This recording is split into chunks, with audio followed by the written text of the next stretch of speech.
Bonsoir, bonsoir, bonjour, c'est Congo News 24. Bande Konanga, comme toujours avant de commencer notre émission, nous disons merci à Dieu, nous disons merci à nos chers abonnés et téléspectateurs qui nous suivent partout dans le monde entier et en RDC. Bande Konanga, soyez les bienvenus. À la une, l'opération pour l'assassinat de Tchébéa et Bazana aurait coûté que $3,500. Alors, bande konanga boko yoka émission, ndenge nini makamango elekaki, eza pasi pe mawa. On a évoqué encore la situation de Numbi, balobi que justice internationale, bako kanga Numbi. Alors, toko développe ensemble. Deuxième point, chers téléspectateurs, oye commission, et zomo à lokola le départ de Kakame, donc Kalati, à Konkondoura. Bandeko, oye bimi secret ba français ba bimisi eti na niveau ya coalition wana Museveni aza ko supporter ba groupe rebelle wana donc ekoyindela ye na ndenga mokiti. Alors boko yo ke interview ba question ba tuli et ça sur mon émission yo donc fin ya Kagame. Alors bande koranga émission na bise bandi soko za en ligne na baninga Facebook, Instagram, partout place aux à WhatsApp. Comme d'habitude, il est temps, Kutanaka, tout autour, il y a Congo News 24, de développer ma soulamboka. To yeba, ni nezole kabandiko. On va commencer cette émission avec procès Tchébéa. L'opération pour assassiner Tchébéa et Bazana aurait coûté, bandiko, na Sony, na mawa aurait coûté que $3,500. Et puis bah pesa qui on a restaurant. Ne te sais pas. Parce que ezana batu mususu babuma banguti. Makila Tchébéa na Bazana ezako tambola. Pourquoi? Tchébéa a perdu sa vie pour na biso ngana yu. Donc, bon, comment, bandeko, même à état de droit, moi, je tenga, ma total pas de outil. Tous ceux qui bisogno sont prisonniers. Et bien, le toi, comme Kakande Tchébéa Zali. Mais Dieu merci. Botala Mboka et pas outil. À ceux qui, comme Jacques Mugabo et Jean Simulaga, disent que Paul Milambo était informé du projet macabre visant à assassiner Floribert Tchébéa, l'homme démon, et affirme être énervé après avoir suivi la scène de l'exécution de Floribert Tchébéa depuis son bureau alors qu'il regardait des écrans de surveillance dans les locaux de l'inspecteur général ou à la police ou à Zakanagombi. L'inspection générale des finances. Makamsu Mugabo alobaki ezanango ya solo te. Parce que ngapena nazondi ma Paul Mulambwe. Parce que bandeko la personne a quitté l'exil. Poya azana social ba vérité. Donc Paul Mulambwe makambia oloba bandeko zala 100% te, mais 90% Paul Mulambwe azolo ba nyonso ya solo. Bokoyoka Mugabo na Mulambwe bango mibale. Oyoka ne Mulambo ayebse non. Wana zalo o azolo wana za solo te. O mshwana za solo mais o za solo te a corriger Jacques Mugabo. Parce que Paul Milambo affirme être mis en colère contre Christian Kenga Kenga qui m'avait dit présenter Tchébéa comme étant un invité du général John Numbi. Osomana, Milambo azai mutu azawana azomona nyonso na bekran ndenge zo salama. Mais eloko zo salama wa eza que tango azoyoka ba collègue o bazoloba ezo sala pena kitoko te. Toyoka nanu Jacques Mugabo après tokoyoka Paul Mulambwe pour contredire au yalobi. Donc, ezo sala mawa botala mboke pe uti. Toujours qu'il y a pas à pas. Après, tu comme une opération à 3500 $. Mais tu as Kanano, Jacques Mugabu, où est le kaki? Week-end. Bon, tu continues mission à mission. Colonel Daniel Christian Mouilambo. Bautina bangote bautina bureau na e bakiti. Nga déjà nakuta kiye wana watermino.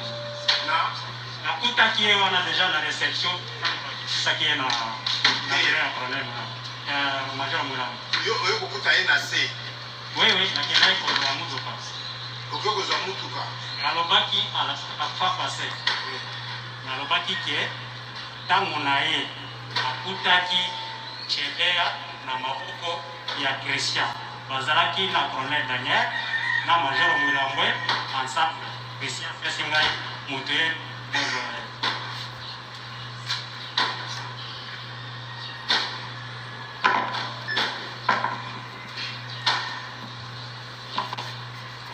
Tango bapesi yo chebea bazaki libanda una kati ya salle ya reception bazalaki na salle ya reception na entrée ya salle pas na kati te na kati ka soko okoti na reception pofungula porte reception za neti wana bisika mobali.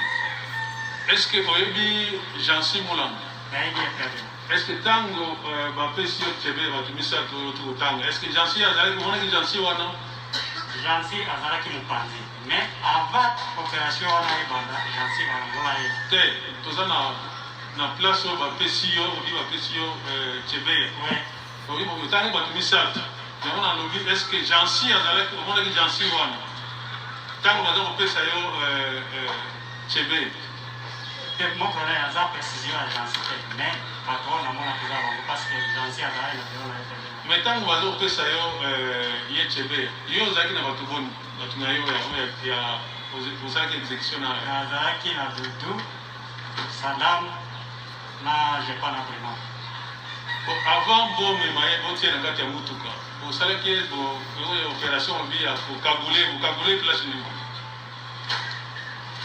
tokagulaki ye na mutuka tozwaki ntango apesi ye moto ye tozwaki ye totie ye na mutuka Dudu akanga ye kaka na mutuka todemare dokei précision eza boye kagulu wana botiaki chebea ezalaki na kati ya mutuka o avant bokota na mutuka après mon colonel ntango tokomi na garage na hangar nde bisika tosalelaka opération. Alors bandeko tolandi biso nyonso toyoka déjà ke Jacques Mugabu maloba na edi ezosala mwa bacontradiction yango Paul Milambo ya kosukisa bango tokoyoka Milambo kala te. Donc soki tozomona oyo ezoleka ndenge tolandi wana batuni ye okangaki bakraka ezalaki avant bobomaki avant donc ozomonaki aza koexite tout ça ok tokayaka bakraka tokote motuka tokei na ye no ce n'est pas vrai omema ye wapi bopa bokende oboma ye avant même bokende kosala makambo na bino bosalaki makambo na commissariat général makambo to eyebani ke botiaki basache na commissariat général Milambo azolanda yango de près azotala nyonso oyo ezoleka mpe azomona botala koma bato oyo motema mabe esprit diongo ya koboma défenseur à droit de l'homme bamugabo baza bato mo bakosala bapena minene pa bango baexécuté commanditaire atatindi soki yobona yo bondimi koboma yango lere moko na bacommanditaire na baexécuté bino to bozala même dans le même sac okati ozoloba olobi une partie ya vérité une partie obombi nzambe alalaka te bandeko Paul Milambo azali bolandi wana protocole na do ye atalaka makambo nyonso sécurité aza na baécran azotala esalaki epasteur azomona ndenge bazosala ye yango babengaki ye bayebi ke nyonso wana ozomona kobanga te biso tokokimisa o libanda a partir ya exil nzambe asi motema na ye ete azonga na Kinshasa po tolandi biso nyonso wana ozobenga mpe opération. Bato baza motema kozala bapolisier. Esprit moko donc nzambe asali eloko te mabe, azodefendre bacongolais. Esalaka pasi na mawa. Boyeba oyo bosali bana na ye bakokola, bakoyeba makambo tu. Ezotikala na bavideo. E boyeba ke ata boza na prison so 20 ans so 30 ans, vina bino ekozala malamu te. Le sang de Chebeya eza makila moko makasi. Bondima ete ke kokoma boye. Na Afrique pe bazosambisa mutu boye. Bapeyi na biso bomona ke aza makila makasi.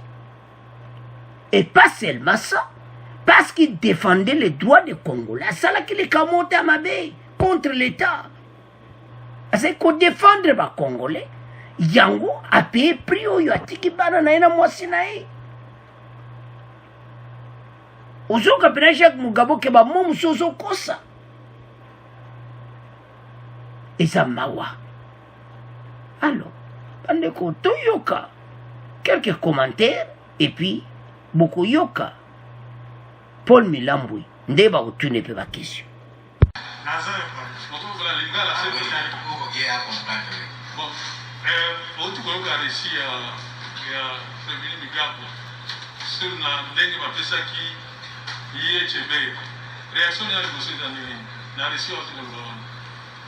Et d'abord, ndenge alobi que tokitaki batumi satu ngai Christian na colonel Daniel Mukalai akosi nalobaki yango ke colonel Mukalai azalaki wana te. Ngai meme kokita na réception na kitaki te. Azotatone oyo ntango azoloba salle d'attente eza wana te. Salle d'attente eza musika toza na te salle d'attente. Soki olingi kokoma na biro ya général, salle d'attente moko moke ezali na droite. Salle d'attente mosusu ezali na kamwa bâtiment moke soki ozokota na entrée et ozokota na entrée principale na droite. Nde salle d'attente. Na réception salle d'attente ezali te. Wana nde précision na pesi. Alors, événement ya koloba te na monaki bango na réception, c'est à partir ya caméra ya surveillance. Na lobaki que moto ayaki eza Christian Ngoyi. Derrière lui, il y avait l'adjudant Molanga. L'adjudant Molanga akotaki meme te na bureau, atikalaki kaka na porte, eke na monaki Molanga. Tango bazomata na caméra, et tango Christian afungoli porte na monaki Molanga. C'est ainsi Christian azokita na ye, Molanga azolanda sima. Bajaki bazalaki na réception. Nde esika batabolaki ye. Ezali na réception. Parce que caméra ebanda ko capter, mais ko capter oya komona ke ndenge babanda ko scotcher ye kuna na hangar. Non, c'est à partir de la réception des scotcher qui. Donc on a yo allait scotcher na réception avant de continuer la moto. Exactement. Alors, bande ko tolandi biso nyonso Paul Milambui. Azaki clair, batiaki na réception avant bakota na mutuka. Donc Mugabo sokos. Bande ko tondima o Paul Milambui. L'homme en exil alobi ke ngai fona ya kuna koloba vérité makambo nyonso parce ngai muta otala on écran. O nde ba on bazoboma. Baboma ki na réception. Zomona. Donc, Babiloko zolaksa clairement comment bateau bazamabe. Po ezo sala soni na mboka na biso. Komona comment aya kukufa na ba circonstance ya boy. Atika bana na ye. Et puis yepe Mugabo koshi. Nzamba alalaka te, Paul Milambui est de retour. Yende mutazali na sécurité bekra nyonso azotala nyonso ezoleka. Eza pasi kolanda, ngana koka kolanda jugement oyo te ezosala nga nzoto bien ti. azokoka vraiment te sono olanda ngo osala nga donc ozomona pena ke moto akufi mpo na biso nyonso bakongolais aodefendre droit ya bakongolais na bamarshe makambo nyonso bakongolais bana droit tout ça azodévoile bakoloba ke voilà bato oyo donc c'est comme ça que bamonaki en finir avec Chebeya nde bango bakovanda wana makambo na bango ekovanda. Effectivement ça n'a pas marché nde bango balingaki lelo oyo botala bandeko epa mboka euti ezosala pasi mpe mawa komona koma ezosala soni sona otala na bia mboka oyo non ce n'est pas possible edisi na biso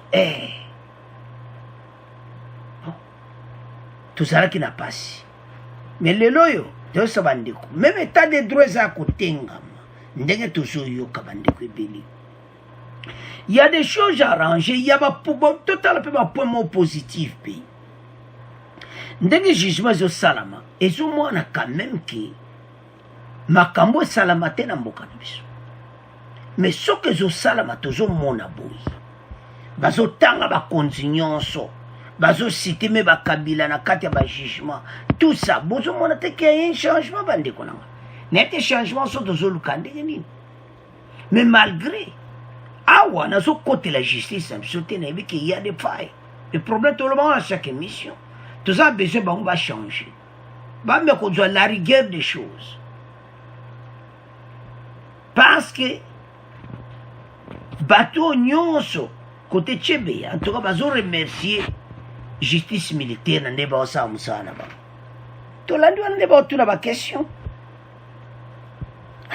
Mais bande ko makambo oyo eza ya koyinda tokoyoka ndele kokoya jugement alors et ça passe pe mawa mais avant toleka na opération 3500 toyoka nano extrait oyo revue de la presse bon to continue mission na biso.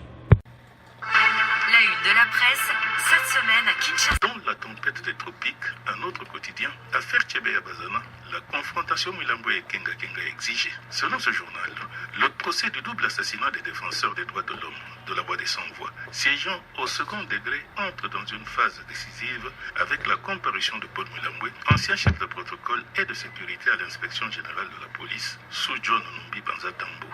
Au regard des dépositions faites par le renseignant Paul Milambwe, peut-on encore lire, des voix s'élèvent pour exiger sa confrontation avec l'autre policier Christian Kenga, également bras droit de John Numbi, considéré comme suspect numéro 1 de la Voix des Sans-Voix.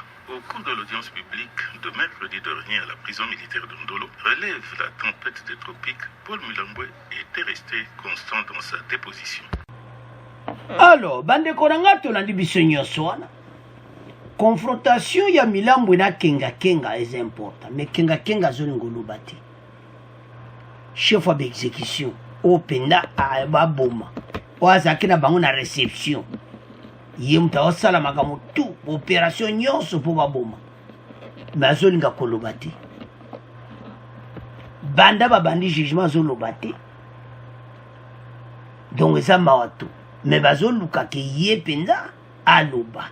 Major Kenga mais abokolo mais mokolo ezali akoloba soko alobi te basi bayebisi ke soko ozoloba te sadi ondimi nyonso oyo nyonso bakobambela yo ondima yango jugement bakokata basi ozoboyi koloba azolinga oloba te.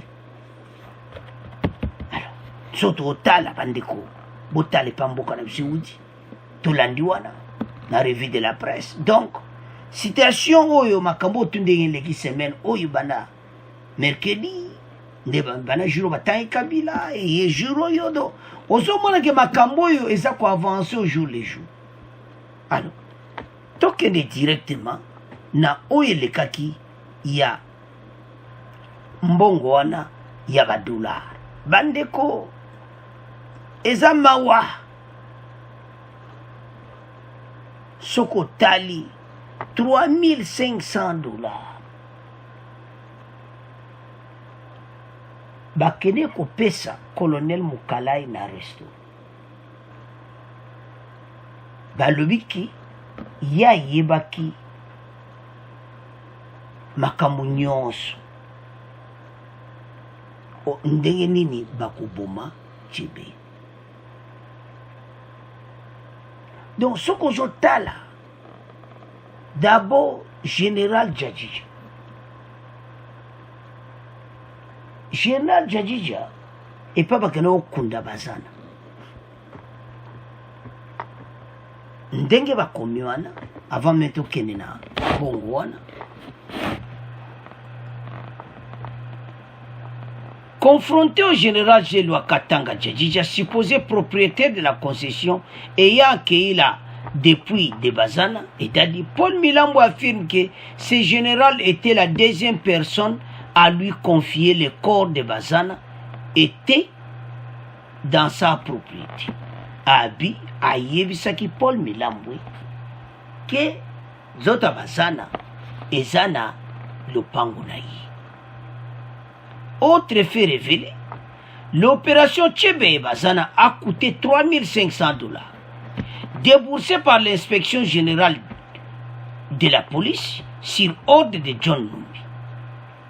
Selon la trésorerie de la police, invité comme témoin, une somme remise au colonel Mukalai dans un restaurant le soir, même du crime. Mais ce dernier dit n'avoir que $2,300. Mais aussi aux 8. Attends, le mot j'ai 3,500, le mot j'ai 2,300. Aussi aux 8. Donc, le colonel Mukala a un problème sérieux. Mais Mbongo est un bon trésor public. Vous avez 3,500 et bimina, qu'est-ce qu'il y a police générale. Donc, Oyo Mbongo trésor public à Pesaka, na police, pour battre sa police.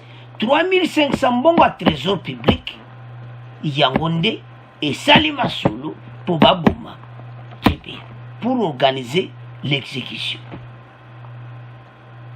Après, bah pèse ba $50, bah ça les fait kuna et pas yandaku ya Mukala.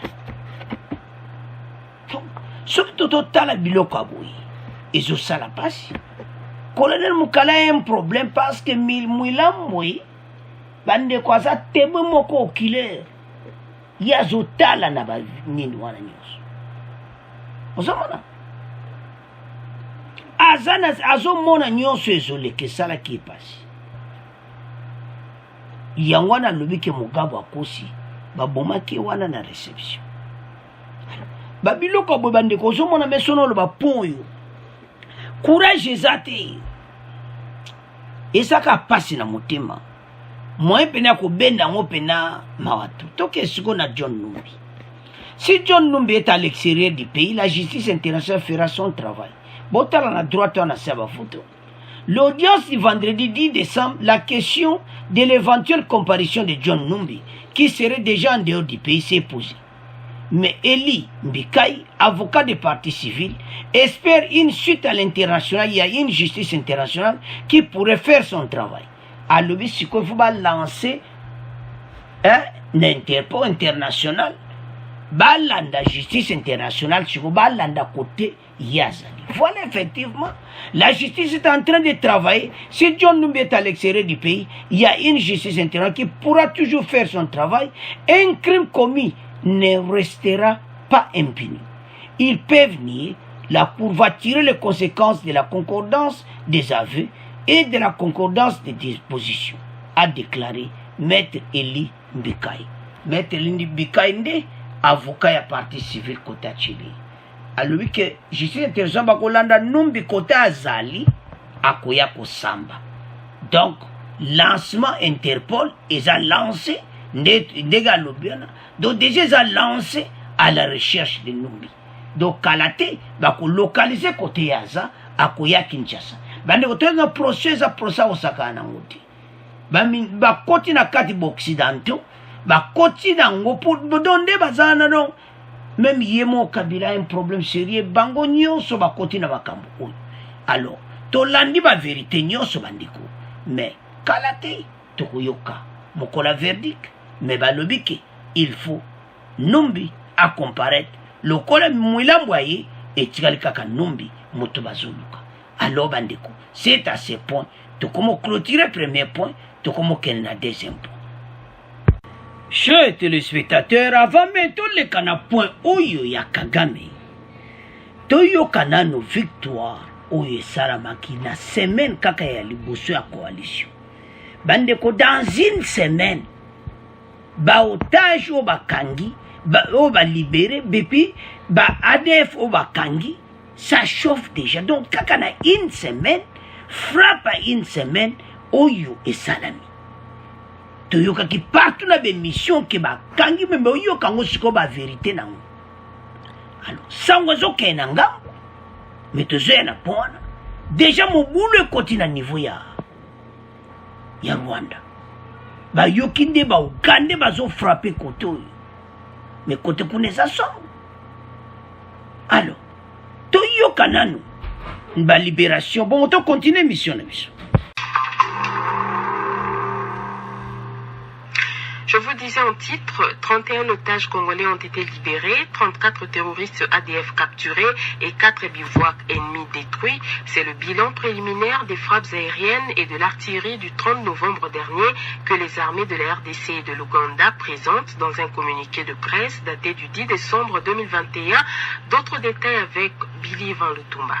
Les FRDC et l'UPDF portent à la connaissance du public que depuis le lancement des opérations contre les terroristes ADF et leurs forces supplétives locales, la situation sécuritaire demeure calme sur le théâtre, indique le communiqué. En plus des opérations préliminaires en cours, les deux forces engagées se livrent présentement aux travaux de construction et de réhabilitation des routes pour faciliter et sécuriser davantage le mouvement des militaires et le déplacement de la population civile.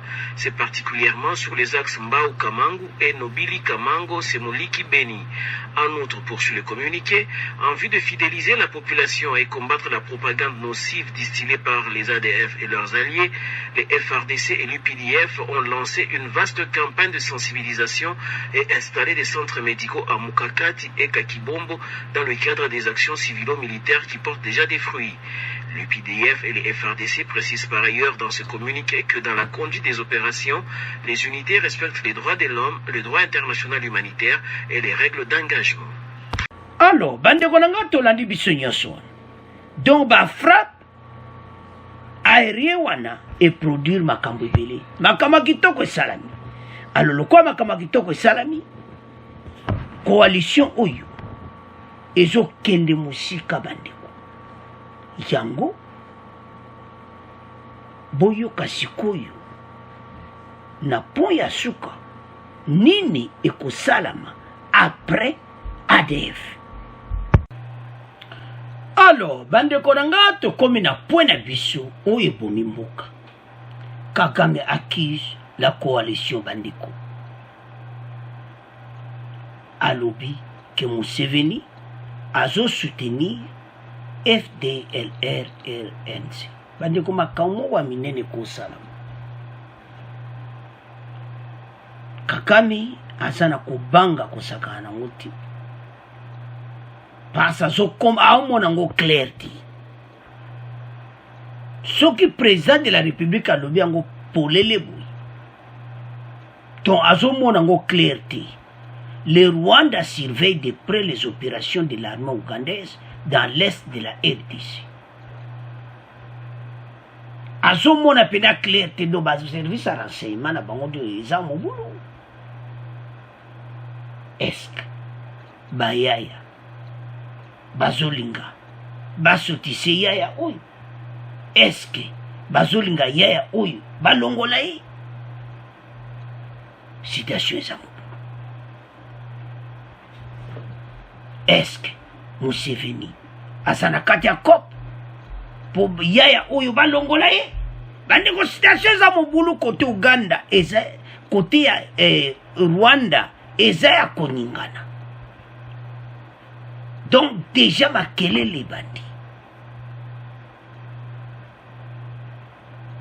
Kagame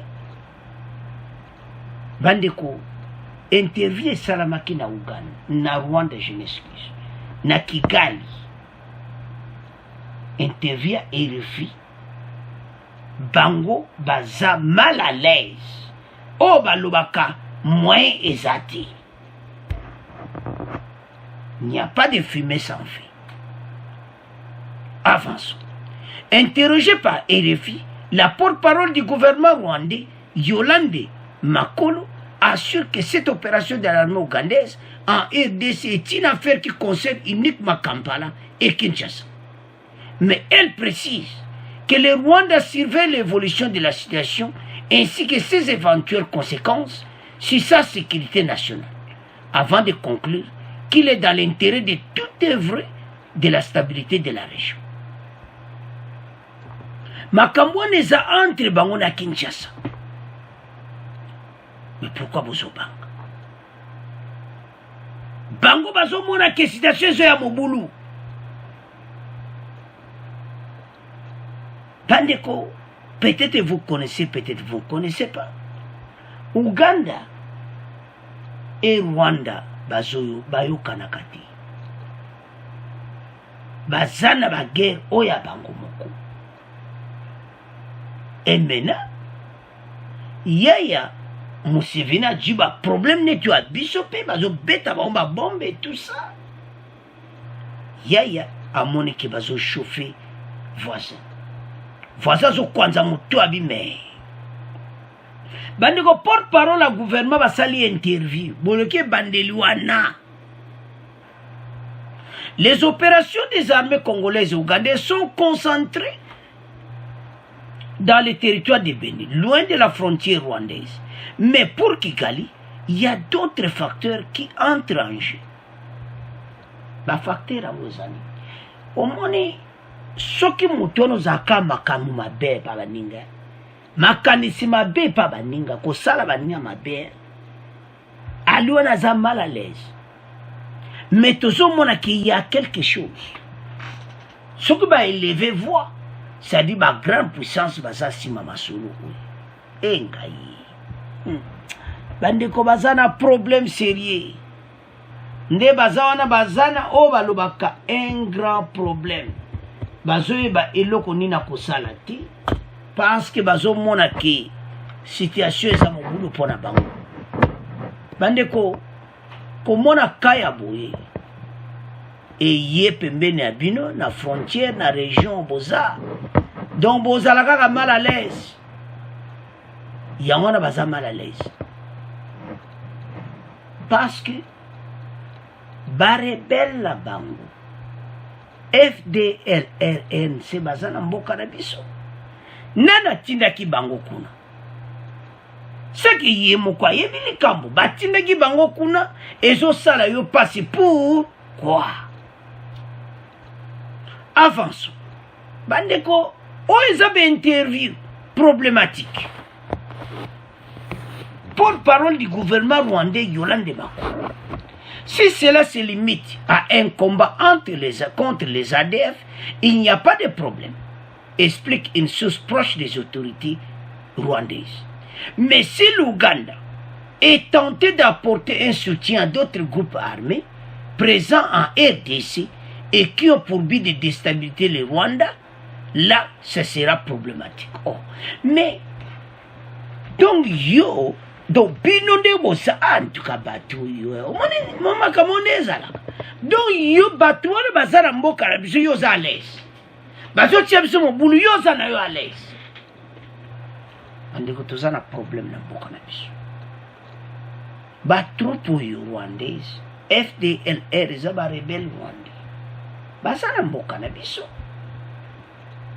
et maintenant yaza kobanga zomona ke yaya lokwa ba koti na zamba déjà bakubeta vraiment sur parce que toto la na mikolo déclaration ya Uganda yango nde mutu epesi signal makambo balobi biso toye awa pona ADF seulement contrairement à ce que balobaki armée ougandaise bapesi message que toye ka pona kobengana ADF mais ba groupe armé mosusu et ça l'armée. Ozomona, mais côté na biso ba yebi ke ba konyata ba kodeko banani. Pourquoi le bibo? Parce que à toucher na ye FDLR, RNCT, c'est-à-dire basala masolo. Côté Ouganda pays, côté Rwanda pays simobulu. Ba Rwanda ba lobi me biso wa. Situation yo eza clarté. Bazo ganga ba ici mais bozo ganga. Pourquoi? Bozo banga pourquoi? Soki likambo ezate. Andeko so likambo ezate. Okoko banga te. C'est-à-dire bazo banga po ba omo ba yebi qu'il y a un problème. Ba tchela biso ba tchela biso. Batu moko boy. Ba rebelle na zamba. Babo makabande kona biso. Comme ça bango Rwanda bazala tranquille. Na FCI binoke nzamba ba Congolais asa andiko tozana nzambe asa sima na biso na ndenge makambo ekende okoyoka kaki Rwanda nyingani. Donc situation za mobulu. Alors, Yaya a tindi ba Soudani nyoso na longue de la frontière. Ba suivre mouvement nyoso o ezoleka. Parce que un problème sérieux.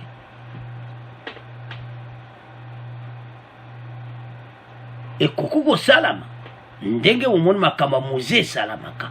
Ayakota ke paradiso. De côté na bango. Et qu'on sache na partir ma solo oyo ba FDLR ba jupe biloko moto et pas ba Ouganda ba kotipe ba sali ba solo yaya ki. Donc na ndenge tozomona ke y a un problème. Mais ce qui problème est ça. Mais pourquoi bozo ganga? C'est ça le problème. Pourquoi ba titre minene? Le Rwanda surveille de près les opérations de l'armée ougandaise dans l'est de la RDC. Alors, avançons. Mais si l'Ouganda est tenté d'apporter un soutien d'autres groupes armés présents à RDC qui ont pour but de déstabiliser le Rwanda, ça sera problématique. Le Rwanda a souvent accusé Kampala de soutenir les RNC, les FDLR, des groupes qu'il considère comme terroristes. Ah bah, groupe va terroriste, mais ça n'a pas la vision.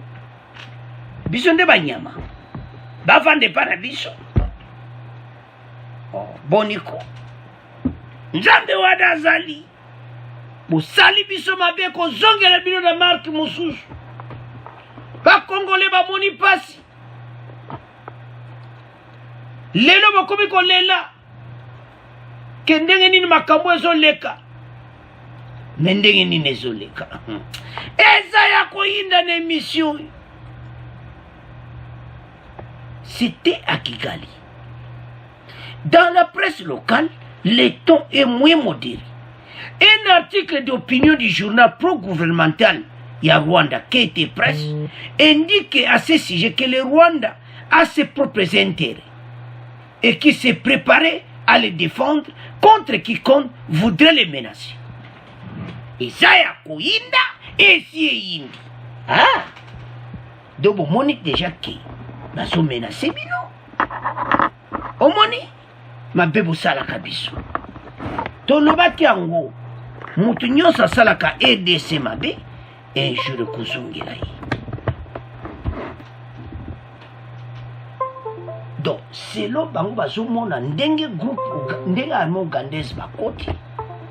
Soki basilisi masolo ya ADF. Alors bakomine bayayo basakuna. Babima RDC bakupesa biloko ya moto po baatake Yaya kuna. Alo Yaya zobanga siku yebaka RFI a interrogé porte-parole à gouvernement et puis na Rwanda na Kigali donc tension azoyeba te coalition yo ekosuka ndenge nini. soki ADF asili biso kote oyo kimi ekoti donc FDLR mpe bandeko makambo eza mobulu kaka ni niveau bakonzi nde bayebi ezoleka. Est-ce que c'est la fin de Kagame? Est-ce que après makambo oyo epa na biso bango bakozala na problème yaya kolekana ou bien eza ndenge ni? Le Rwanda a ses propres intérêts qu'il est préparé à les défendre contre quiconque voudrait les menacer. Bango babani ko se préparer dans l'armée rwandaise ndeni bako lutter contre ba FDLR. Mais bango bayebi ke Uganda azala bibondeli koleka bango bayebi. Yaya Museveni awumeli na pouvoir na l'air na bango na l'air ba Mobutu l'air wana bango bazali na occasion kosomba ba arme ndenge balingi. Mais lelo tozala mwa ba problème ba arme pe kosomba et tout ça tozoka biso pe RDC tozoa mwa ba embargo moko boye ezala bango Rwanda pe ba avion wana Uganda za nango Rwanda pe naza nango nde bango baza nango ti siko kobanga na bango eza que yaya lokola bato nango baza na kata zamba pour le moment armée ougandaise baza na kata zamba bako coopérer na ba FDLR RNC baya basotise yaya. Est-ce que eza complice ya libanda? Est-ce que bato ya libanda basali masolo po ete tanta to ekoki bazolinga kuna pe démocratie ya solo ekota? Botala nde citation ezoke mais makambo mobo ezolinga esalama toyebisaki bino bandeko osali bakongole mabe mingi okofuta d'une manière d'une autre. Tozomona ki Rwanda a un danger déjà. So mo bagangi bwe libanda mokili yoka bamoni déjà qu'il y a un danger. Makama on peut preuve ezalaka te. Elonu elaksaki armée ougandaise bapesi barebela minduki baataki preuve ezate. Ozomona problème baza nango. Alors bandeko nanga ça chauffe déjà. Donc yaya ndenga zewana azo regretter azo loba azo mona penaki nga pendawa ya mikolo aza ya umondera yakiawa na makambo elema mikolo awumela kiawa avabilo azonga zotuna boy Fatime et c'est bateau bosaka pona ADF ou bien bozana masolo musu Fatime non et ça ka ADF donc yaya zolenga parce que bango na bango babel espèce mbakati parce que Museveni aza yaya donc aza la puissance koleka Kagame ya umeli donc aza capable que ba utiliser masolo na côté wana ba profiter na makambo oyo ale oyo kaka lobi yo côté Rwanda kuna masolo sala bandeko nanga c'est à ce point to comment clôturer émission bon abonner massivement bon partager bandeko bon joindre chaîne Oyo Congo News 24 pour te partager ma solo moko direct bon abonner massivement au revoir à la prochaine.